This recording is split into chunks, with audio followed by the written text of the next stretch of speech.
Grab a seat. It is another edition of the Pitt Stop here, presented by Pittsburgh Sports Now.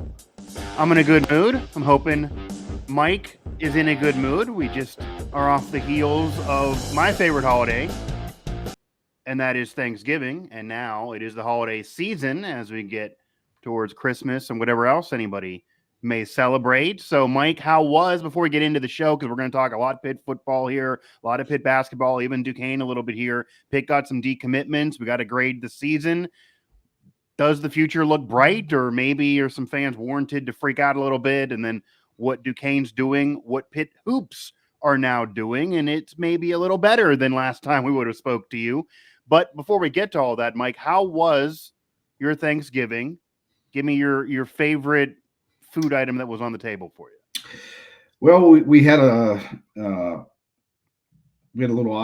couple obstacles. Okay. We usually go to my in-laws' house for Thanksgiving, and the night before, we got the call that my wife's parents both got COVID. Oh wow! That is so that kind of derailed. It's a 3.5-hour ride, so it kind of derailed things. So I had to call my brother up, who hosts my family, and ask him if he had room for 5 extra plates. Yeah.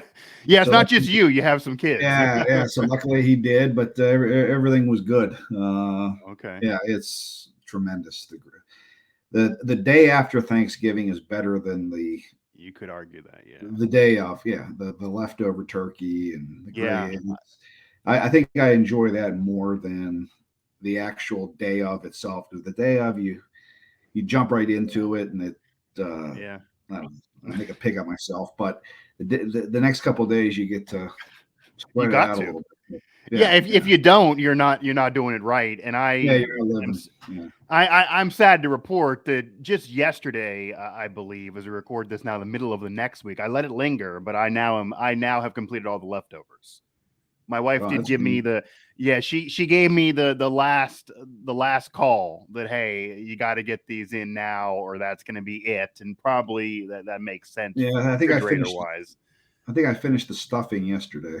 Okay. Yeah.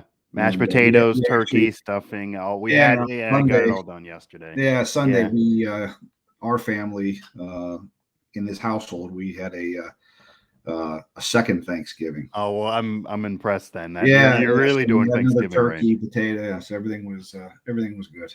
Awesome. Yeah. Again, Mike Vukovcan, Mike Asti, as Thanksgiving, unfortunately, behind us. It is the greatest holiday. It's about food, family, and football. And there's still a lot of football going on, some family holiday to celebrate, and hopefully some food, but not what's on your Thanksgiving table. We can also listen to this podcast as well as watching, if you're watching right now, on Apple Podcasts, Stitcher, Spotify, TuneIn, etc. And Mike, Thanksgiving's over. And Pitt football's regular season is over. There will be a bowl game. This team did get in a bowl game. They didn't win the ACC again. They didn't win and defend their Coastal crown, but a solid year nonetheless, and they will play in a bowl. A lot of speculation on what that game will be to this point, but there's some football ahead for the Pitt Panthers. A lot to worry about as well in terms of the future of the program. A lot of news in terms of decommitments. A lot of that's on Pittsburgh Sports Now right now that just happened a day ago, and we'll get to that in a moment. But before we get there, how would you grade and evaluate this past 2022 season for Pitt? Because it's a polarizing season, to say the least.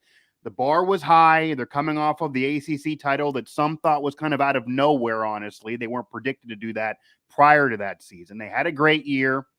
They honestly were an upset or two away from really being a playoff contender last season. That's how great of a year it was. Kenny Pickett was a Heisman candidate. Again, got himself as the only QB to be drafted in the first round. He's on the Steelers. He's actually now playing well and improving himself on the Steelers with a recent win. So that was 2021. It all went really, really well. But Mark Whipple gone, Kenny Pickett gone, new OC, new team. Slovis comes aboard. It takes him a while to get his footing.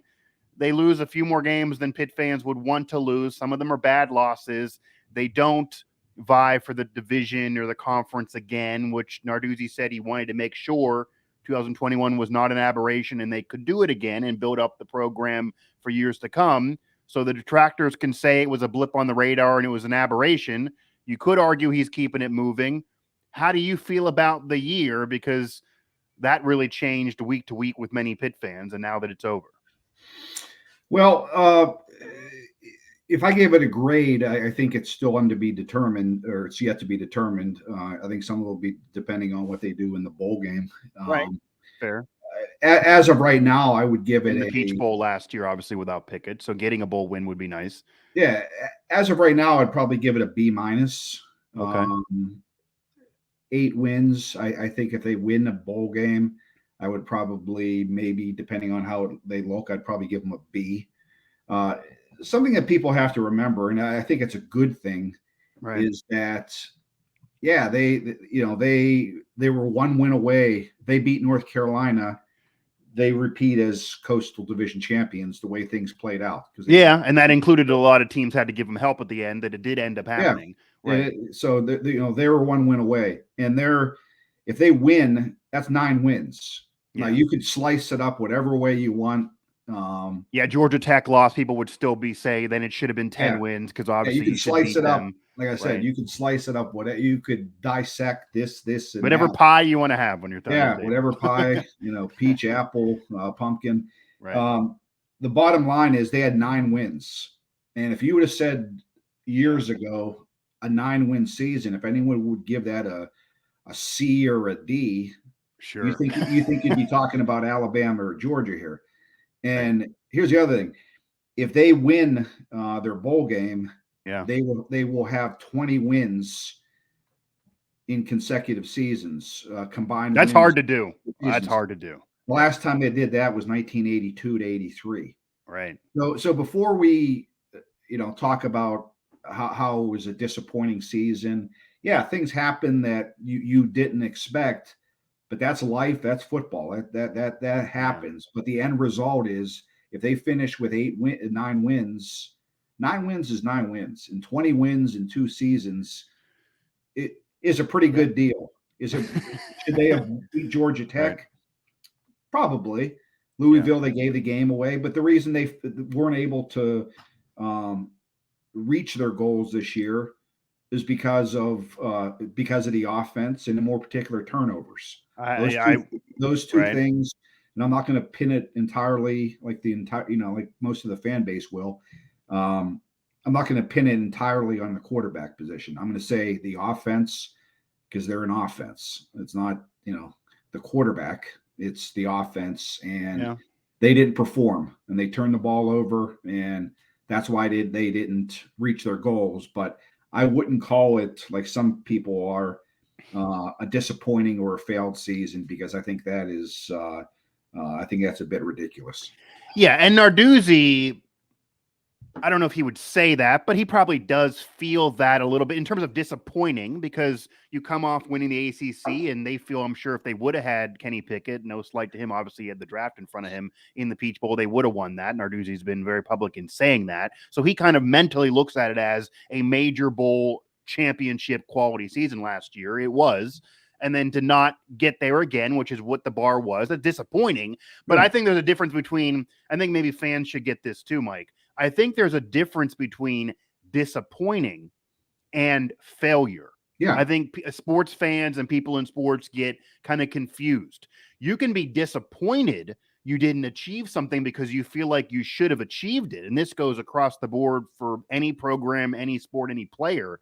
That doesn't mean you failed. TJ Watt, disappointed he didn't set the record by himself a season ago. Certainly didn't fail when you end up tying it and you miss a game or two, for an example of just an individual off a local athlete. So, I think Pitt's season, you could argue, is a disappointing season because they didn't just fail to get their goals. They did lose in bad fashion in the main games you mentioned, Georgia Tech and Louisville. You win one of those, you're in a better situation, and you feel like you probably should have won both of those. Then you're really having a special year. But if they win one of those, they still don't win the AC. They don't win the conference. They don't win the Coastal, so and that's what you got to do. And obviously the Coastal going away, but that was the goal. That was the goal this Coastal year. And get back. And they didn't get there. But to say it's a bad year when you're looking at a chance for 20 wins, you're getting in a bowl game again. And you mentioned 10 years ago or 9 or 10 years ago, kind of in the beginning of Narduzzi, I honestly believe if you would have told Pitt fans 4 years ago that they would have back-to-back seasons with a chance at 20 wins or 20 wins in a couple years. They would have taken that all day. Yeah. If you remember the beginning of last year, a lot of Pitt fans wanted to fire Narduzzi, and now you're looking to combine for 20 wins. So I do want to kind of ask you, though, because you alluded to this a little bit. We can argue all day on the evaluation of the season. I think a B is a fair grade, but it didn't reach the end goal. And you mentioned the offense, you mentioned Slovis. So is it just that and the offense overall? Does that then go to the offensive coordinator, Frank Sinetti, that a lot of people are want to bring up, Frank Sinetti Jr.? Obviously, he took over for Mark Whipple. He also is the ire of many Pitt fans, in addition to the Slovis move not working out, but Slovis could be back. We talked about that before. So is it Frank Signetti? Is there something else going on? Did the defense let you down in some ways? Did Narduzzi make a decision? Was there some in-game decision that didn't work for you? They also did play a little sluggish against some teams that didn't have good years. If you point to the backyard brawl, almost losing to West Virginia, and the Mountaineers miss a bowl. Where do you go blame-wise if it's a disappointing year, even though obviously the program isn't a failure for what they've achieved for a couple years running now? When you talk about I think you break it up into different things, and I know that's okay. Then how would you pie that sounds like an easy way, and somebody wants everyone wants to point at one particular person. It's not the case, and it's not a Can you give me a percentage breakdown? Yeah. It's not a wimp answer to say that. No. Team. When they say it's a team thing, yeah, I thought at the beginning of the season the offensive line was bad. Okay. I maybe bad's the wrong word. They underperformed at what. Yeah.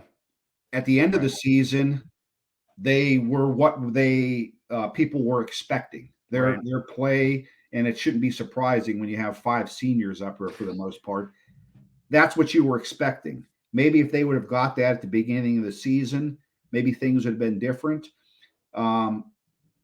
The Keaton Slovis, his play was the number one factor. He wasn't what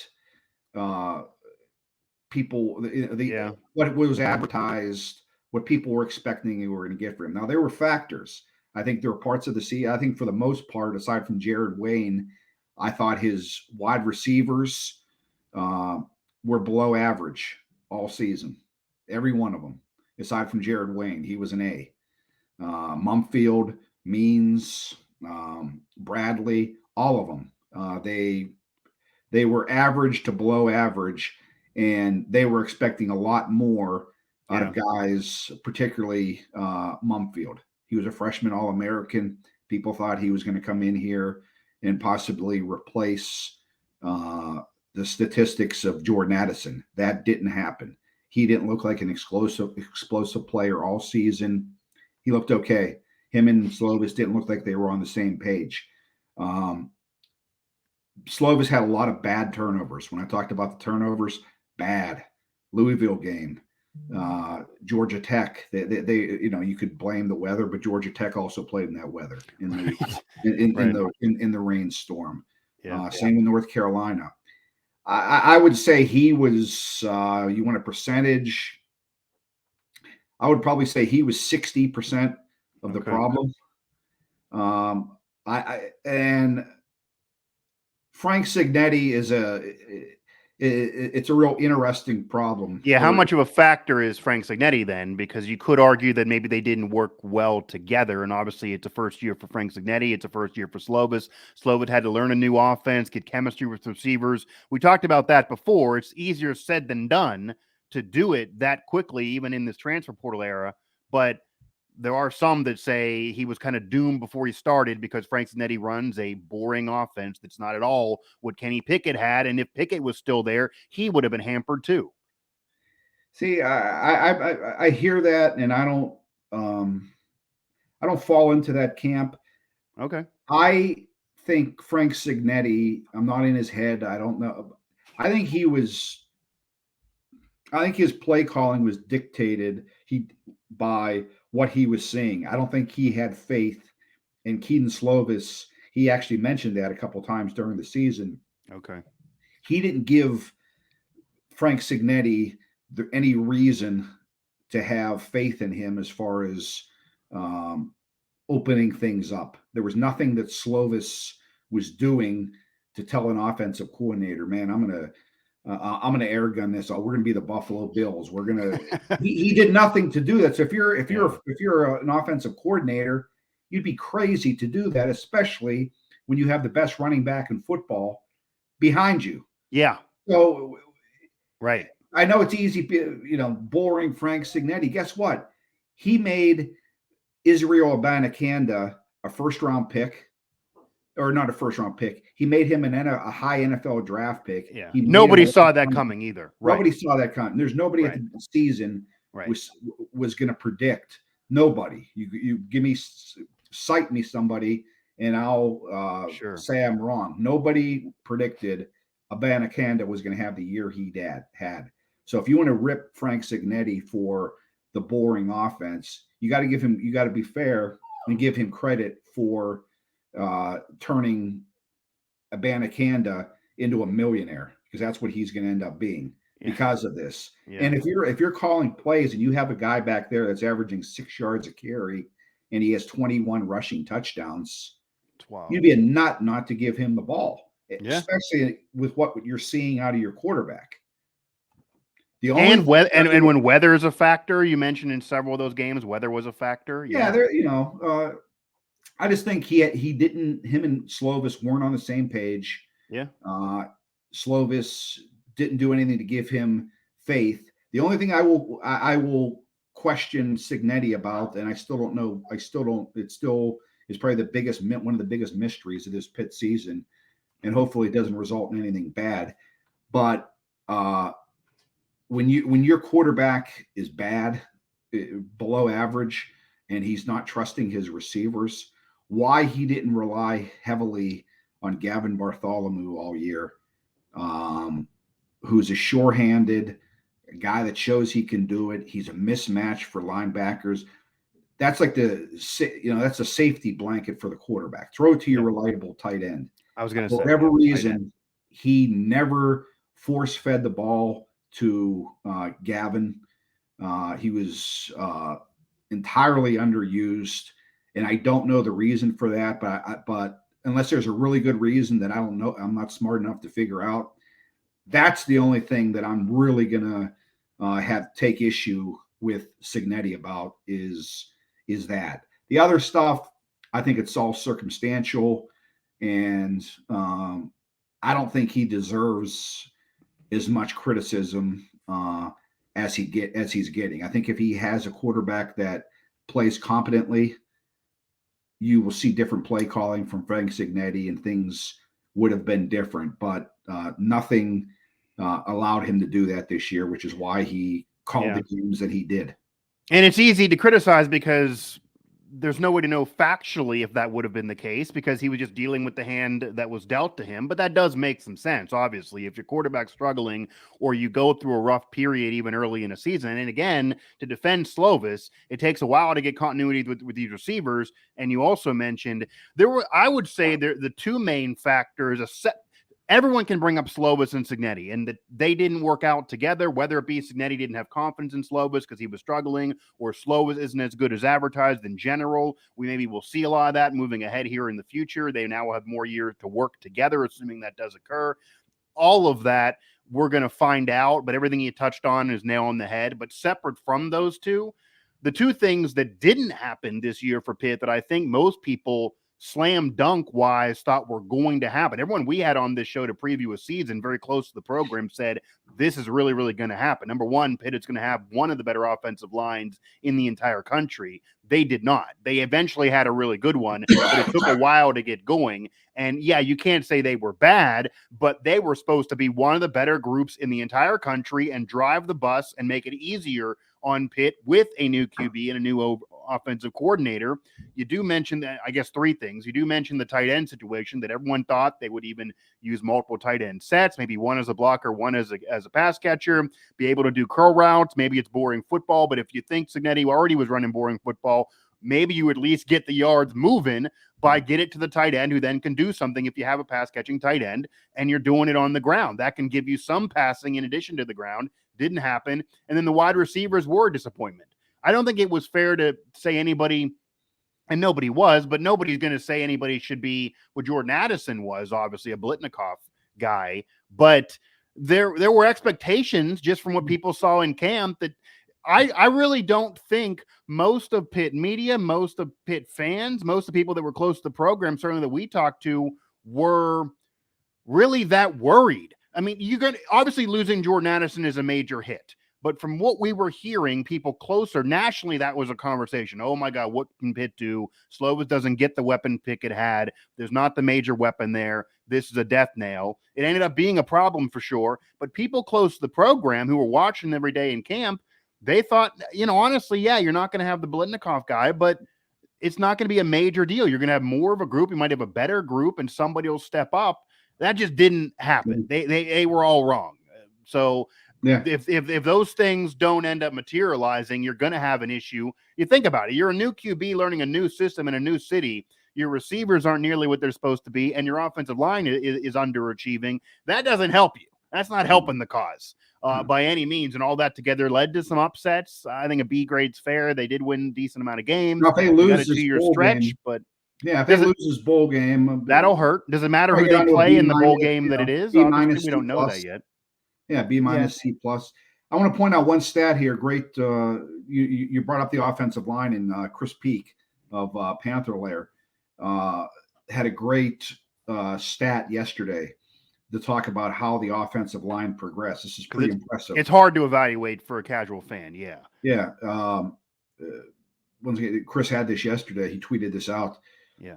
In the month of November, which Pitt went 4-0. By the way, they've gone 8-0 the last 2 Novembers. So they finished strong. Pitt's running backs had 147 carries. They lost yards on just 2 of those times. Wow. And Keaton Slovis dropped back to pass 111 times in 4 games. He was sacked just twice. So if you add up those stats, that's 258 offensive plays in the month of November. They lost yards on just 4 of them.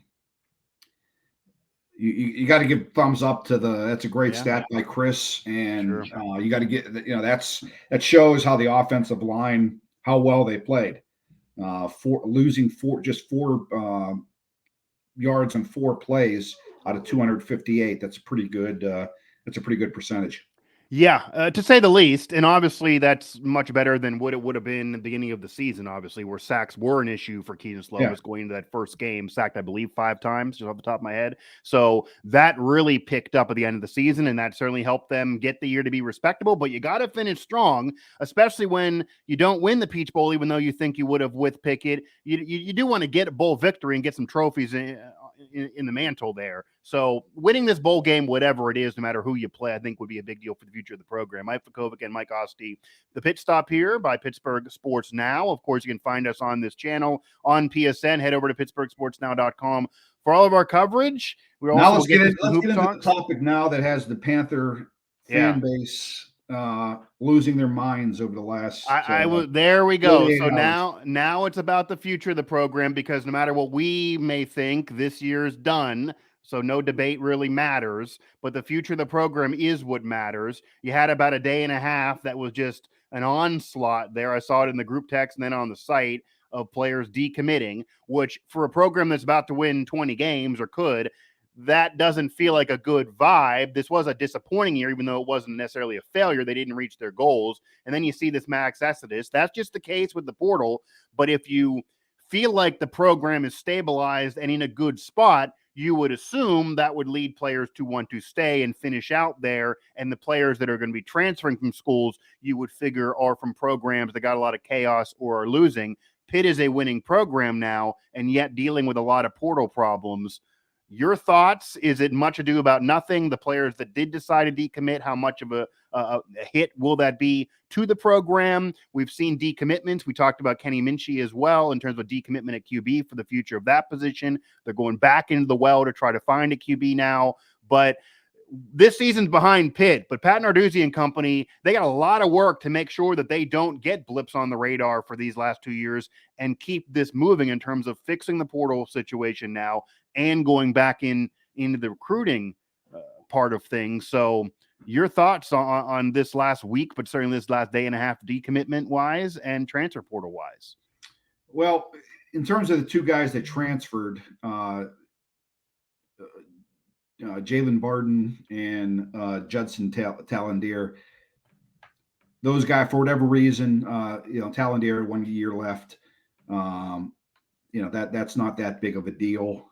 He was a veteran guy. He's going to look for a place that he's going to probably be able to start his last year. Never understood what the rub was or why Jalen Barden didn't get on the field. He came to Pitt as a pretty talented guy, had speed, hands, good route running. Right. For whatever reason, I'm not going to speculate, but he was not able to get on the field his last year. And I don't know if there was a rub with the coaching staff. His position. He was brought up as somebody that could step in. Yeah, people thought he was, especially with the underachievement of some of the guys at the wide receiver position. Yeah. You think if some of the other guys aren't getting the job done, let's move a guy in and see what he can do. He was never given that opportunity, and I don't know why. Those two aren't that big of a deal. The decommitments, Pitt has lost seven players who originally committed to Pitt for their class of 2023 have gone on to decommit. Am I worried about it? Do I think it's bad for Pitt? I think those are two separate. Am I worried about it? No. And I will say that for the reason of, and it's going to be like this all the time. And I know Pitt fans are going to be solely focused on what is happening to their program, and you can't have your blinders on. This is football. This will be football for the foreseeable future. No team, and I'll repeat, Ohio State, anyone, no team is going to be able to escape this. It's just the way it is with the NIL, with everything else that goes on today. Kids are going to commit. Kids are going to decommit. Programs are going to offer them better opportunities in terms of money, whatever. It's legal now, so it's not illegal. That's just the way it is. And if this was January or a couple days away from signing day, maybe I'd be a little bit worried. But they have a month and a half to figure this thing out, and they will. Sure. And how are they going to do that? They've already started it. There's going to be a bunch of coaching changes, and they're going to be them like every other team. West Virginia, same thing. They've offered a couple guys from Cincinnati that have, in light of Luke Fickell leaving. Yeah, you're going to see coaches leave programs, and the second a coach leaves, because kids are, as much as I say, well, the program's winning, so isn't this shocking? Kids don't necessarily, as much as they may care about winning, certainly when they're there, kids go to programs for the coaching staff, for the money, for the situation to showcase themselves, certainly top-level recruits and top players.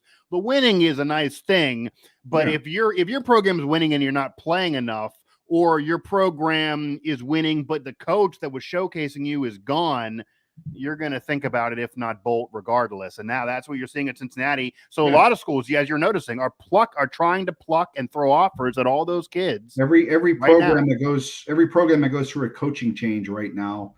Yeah, Auburn, Colorado. Every commit that they have, programs like Pitt and every other program. It's not just Pitt. They're going to be trying to pluck some players. And here's the other thing, Mike, it's going to happen. It's going to change, and it's changing. I don't know so much with West Virginia hoops, not as far as I could remember, but the transfer portal, and I feel bad for high school kids. The transfer portal is having a huge impact on high school seniors. Programs are going to, like Pitt, Jeff Capel has done a great job of it so far in terms of last year. Whatever position they need, instead of trying to go out and get some high school kid that might not be able to produce for them for a year or two, they're going to go out. They're going to go out and go to a Power 5 program or wherever and see and watch tape on a kid that's already done it, or at least has some film, and they're going to be more comfortable going out and getting that guy, and that's going to put together a team's recruiting class. A transfer portal is how things are going to teams are going to be filling it up, and look for Pitt to take advantage of that in a big way. That's how they're going to fill this thing up, is by doing a split between getting, some high school kids, but they're going to be going after kids and kids that have transferred or looking to transfer. That's how it's going to happen. It's the new age college football. I hate it. I think it stinks, but it is what it is. And I just feel bad for the coaches. And this is the other thing. I want to bring this up because I know Signetti, he's getting blamed for all this. He gets blamed for everything. It's cold outside. He really does get blamed for everything. It's cold outside, so let's blame Frank Signetti for that. Right. Narduzzi's getting ripped for losing all these guys. It has nothing to do with Pitt. Yeah, and coaches always do too. You always bring it up. Well, this coach should be gone because he lost this many players in a portal. Yeah, it has nothing to do with Pitt. I talked to Bryce Pollock. Right. Who's a really good player. He decommitted from Pitt yesterday. I shouldn't say he's a really good player. He's a guy that I think could be a really good player in Pitt, especially in Pitt's defense. He's a 6'2" corner, perfect for Pitt's defense, press coverage. He decommitted yesterday. He's a guy that was has been a Pitt commit for a while. He's getting interest from an SEC program. I think it might be at Mississippi State. He's probably going to sign there. It has nothing to do with Pitt didn't do anything wrong. It's not always somebody's. It's just the way it is. Well, you mentioned Kenny Minchey with Notre Dame. It's Notre Dame. Like you're going to listen to Notre Dame, right? Regardless of what you think about Pitt, that's just the case, right? Yeah. Do I think? Yeah, and that's just the way the world now. Yeah. Go ahead. Yeah. Education, they both have it. Notre Dame's Notre Dame. But as far as playing, do I think Minchey might look back and regret this? Yeah. Notre Dame's roster is filled with 4- and 5-star quarterbacks. And guess what? Next year, you know what they're going to look to recruit? A 4- and 5-star quarterback. They're always bringing somebody in to replace you. If he goes to Pitt, there's a good chance that he plays for 3 years and he starts for 3 years. Notre Dame, it's a year-to-year proposition. Yeah. You better excel, because if you don't, those coaches are going to be looking to they're bringing in kids in the recruiting class that are going to replace you. So I think he would have athletically. I think he would have had a better opportunity and have a chance to make more of an impact at Pitt. But him and his family decided to go elsewhere, and best of luck to him.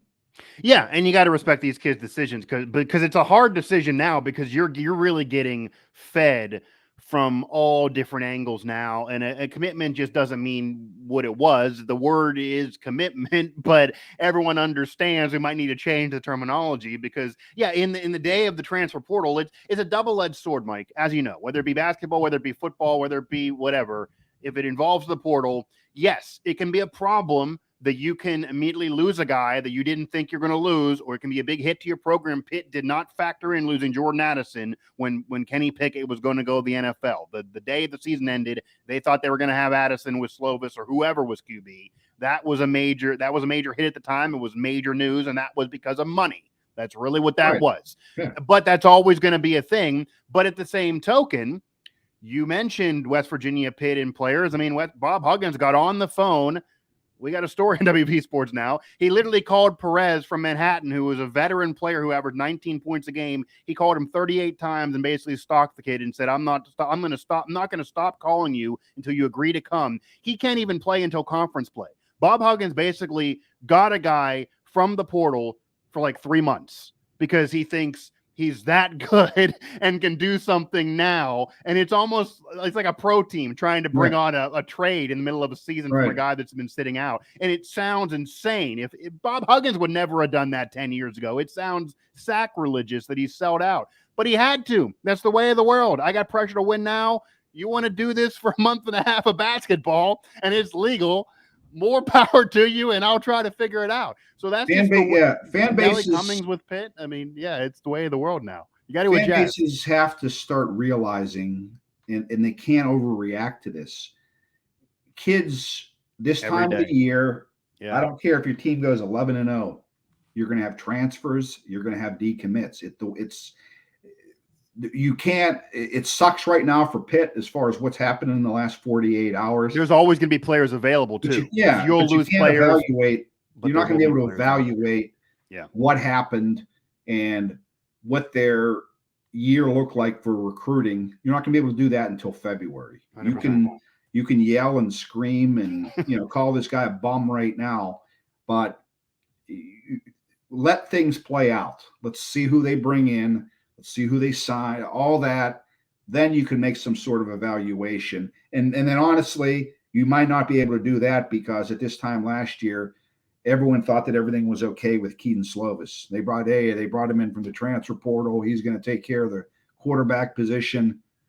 Didn't work out this year. I still think he could work out, but it didn't work out. So really, you're going to have to wait in terms of the transfers. You're going to have to wait until the next season. You got to wait until the end of the next season. But exactly. Even though when you, no matter the program, you may see you're losing guys, but there's also always, you can know this as a comfort, going to be guys out there that somebody else lost or just have to move on. Look at Michigan. They're going to be a playoff team. They had a quarterback battle at the beginning of the season. The guy that everyone thought would win the battle didn't win the battle. They won anyway in a different type of offense. He's now in the portal. That was a top QB that Harbaugh thought was going to be leading them to the playoffs. He didn't end up playing them, and now he's in the portal. So somebody else can get him. So there's always going to be players available, but yes, you cannot evaluate until the next season because there's no way anyone can say the move to bring in Slovis was a bad one in retrospect at that time because it wouldn't be fair. It's not worked out. You can say it's not worked out,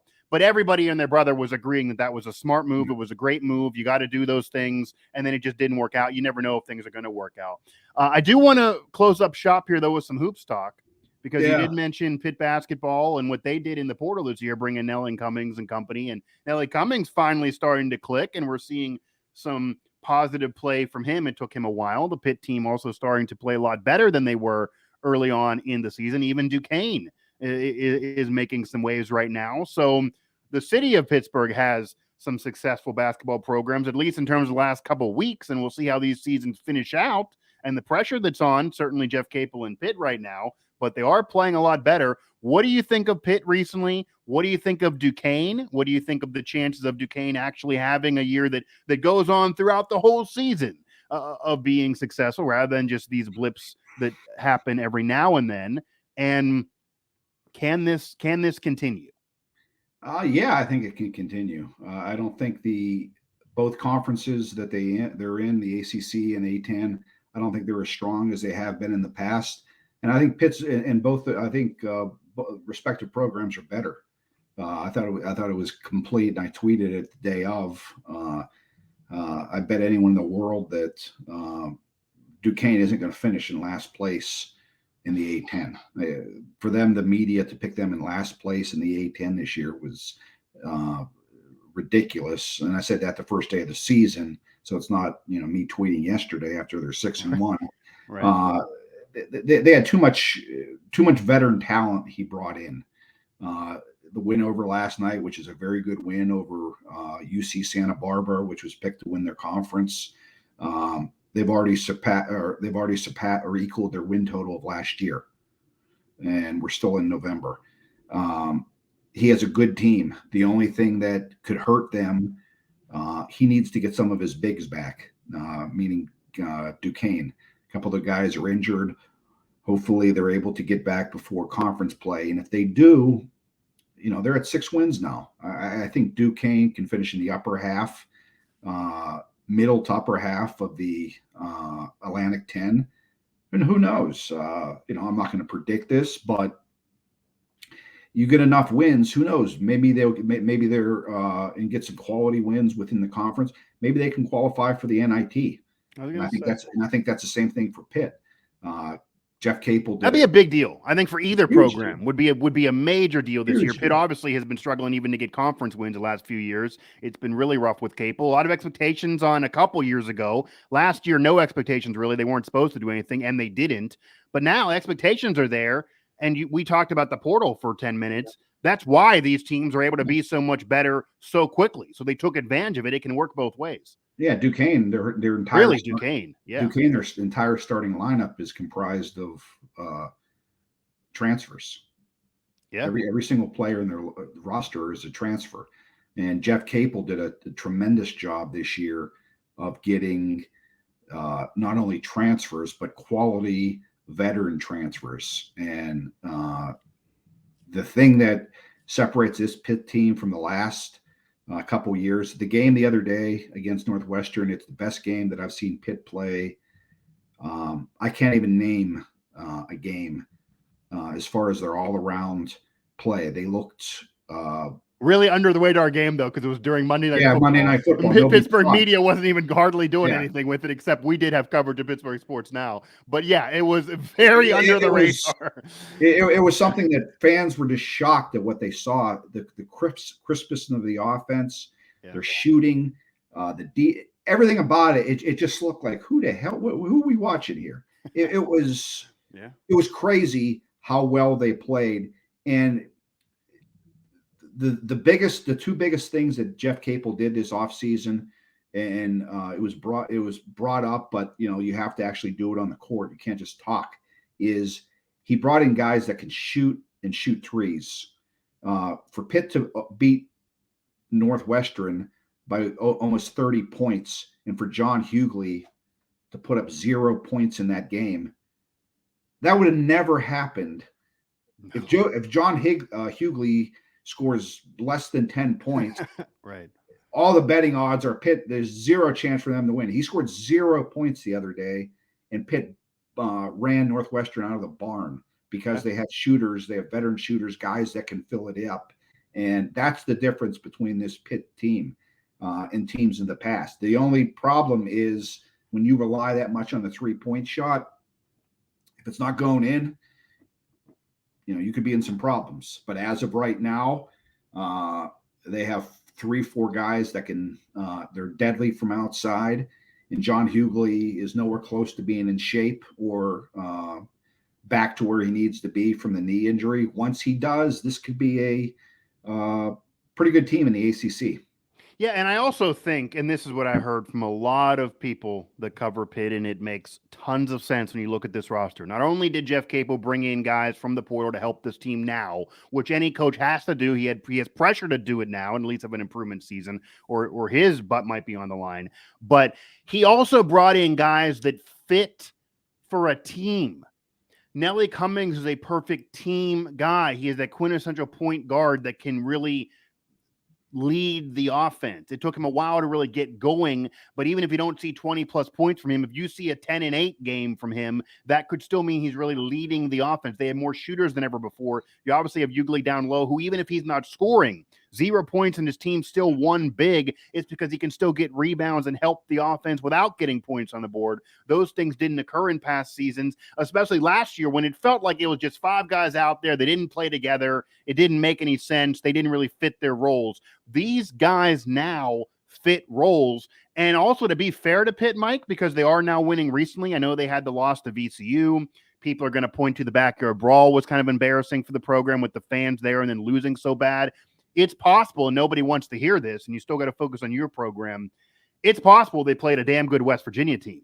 That you just saw what West Virginia did in Portland in the PK 85, where they basically have been beating everybody except for Purdue, who is a top 5 team in the country right now. So, yeah, that looks bad when you lose to your rival by that many points and you get run out of a gym that's your home court. But maybe you lost to a tournament team. I mean, that's a good team. No, they've won the games they're supposed to win. Right. And in those other games, they didn't have their best play. That's not an excuse. And Hughley didn't play. That's another thing. Hughley didn't play. 100%. And in those games that they lost, they can't afford to get in foul trouble. And Nelly Cummings and Blake Hinson, 2 of the best players on their team, they both missed most of the first half because of the 2 or 3 fouls.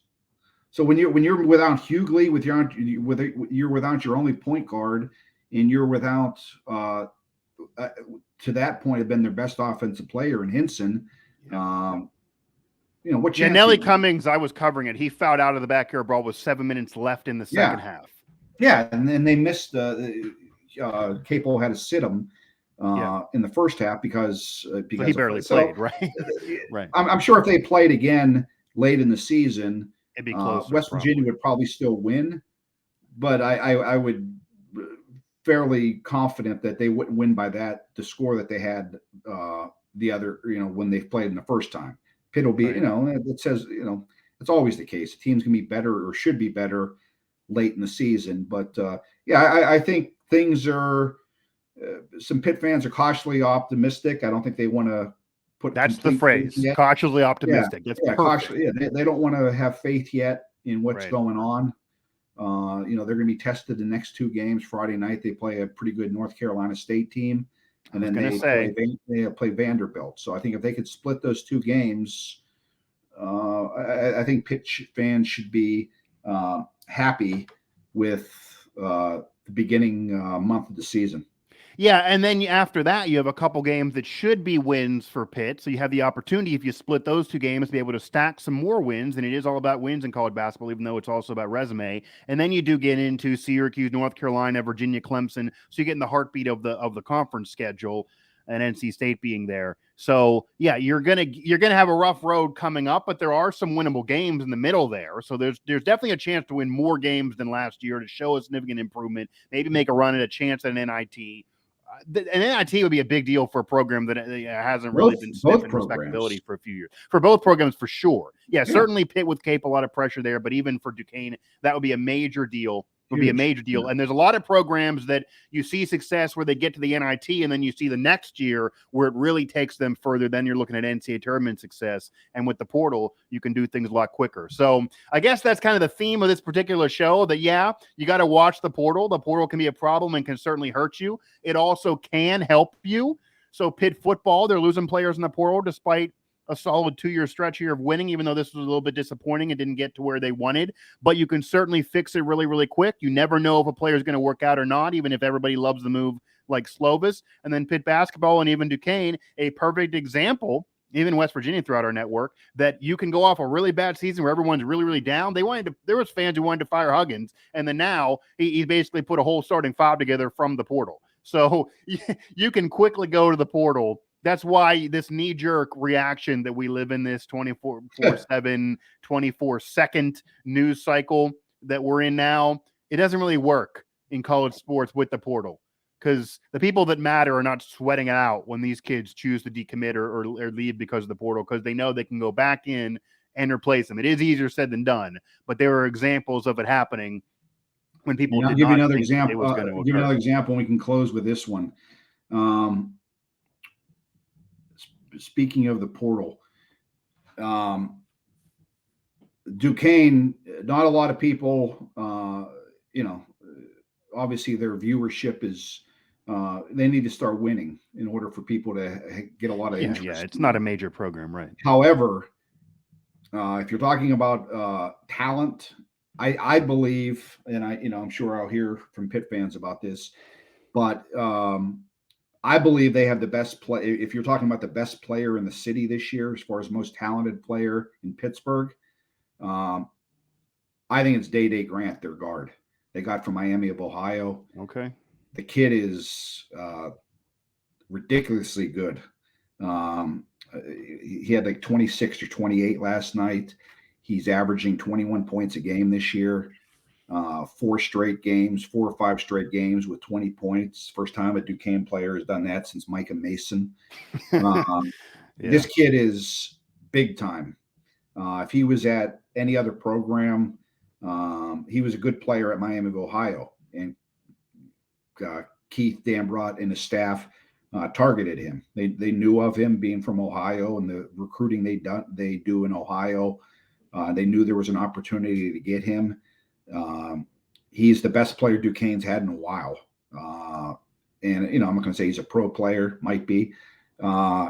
Really good. If you get a chance to check Duquesne out, either in person or on TV, just check him out. He is a special player. And Pitt has some nice players. Day Grant is, I think, without a question, the best player in Pittsburgh this year. And he's probably been the best player in Pittsburgh maybe in a couple years. He's that good. Yeah, Pitt fans would probably bring up Ugley in terms of overall ability, but they're different players. They're totally different players. Yeah, they're different style players, right? You're looking at a big man who can get rebounds even. Yeah, but this guy, he can do it all. His defensive play, his 3-point shooting, way he's able to get to the rim, defend. There isn't a thing he can do, and he has size. And to be able to defend while you're scoring that much, because as you know, even at the pro level, you put up 26, you're usually not even, no one even cares if you defend, it seems. So if he can defend and wants to defend is almost just as important. That's a major deal. And that's got to give credit to Keith Dambrot. He's very known, obviously, in Ohio, and man coached LeBron at the beginning of his career. Yeah, he's a 6'2", 6'3" point guard. That's the other thing, too. I guess he plays – 2 guard for Duquesne because they brought in another guy who's really good, Tevin Brewer from I believe it was Florida Atlantic or Florida International, one of those Florida schools. He had the appendectomy at the beginning of the season, and now he's finally healthy. So they have they have one of the better backcourts in the Atlantic 10 with Brewer and Grant. So that's a reason why Duquesne is going to be able to compete, is because they have veteran, talented players in their backcourt. And if you have 2 guards that can play and they're experienced in college basketball, it gives your team a chance. And Duquesne has that this year, and which is big reason why they're 6-1. And especially if you have shooters, because if you can shoot, you can shoot. Doesn't matter what name's on your jersey or where it's happening. If you can shoot, you can shoot. And that's how you get a major upsets in March Madness or maybe a team making an NIT appearance or beyond that you never would expect, because it's hard to gauge things and predict things. So, feather in the cap to Keith Dambrot, really underrated coach in the whole country, honestly. And to be able to turn it around based on going the portal, because he's another one of those that I know there were a lot of fans thinking, well, he's going to be resistant to doing this because he's older, he's been around, this is annoying to him. You sneeze the wrong way, kid's bolting. Does he want to deal with that? Well, he jumped in. And he jumped in and did really, really well to this point. And I also had a sales pitch. You mentioned watch it or listen to it whenever it's on somewhere. And there's different, apps, et cetera, that you can watch some Duquesne or listen to Duquesne on the radio.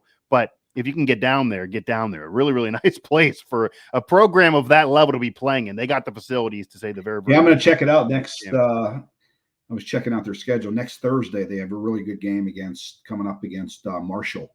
Okay. I believe Marshall's 5-1 or 6-1 right now.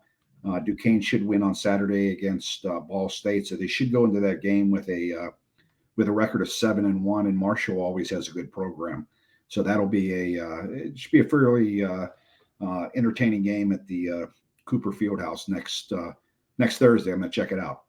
Yeah, that's interesting. Maybe I'll try to check it out as well. Yeah, I got some hookups there at Duquesne. But all right, that'll do it for this edition of the show. We wanted to speak to you here after Thanksgiving. Obviously, a lot more to talk about as we get towards other holidays. And of course, that means a lot of news on and off the field, both football and basketball, that we'll experience here, to say the very, very least. For Mike Vukovcan, I'm Mike Asti again. This was the Pitt Stop, presented by Pittsburgh Sports Now. Catch us, download, subscribe, Apple Podcasts, Stitcher, Spotify, etc., as well as here on our channel of Pittsburgh Sports Live and Pittsburgh Sports Now. So hit that subscribe button at the bottom. No more Thanksgiving leftovers, unfortunately, but a lot of football and basketball and a lot of things to keep tabs on. So we're busy as I get to drown my sorrows nonetheless. But a lot of positive and good meals ahead either way.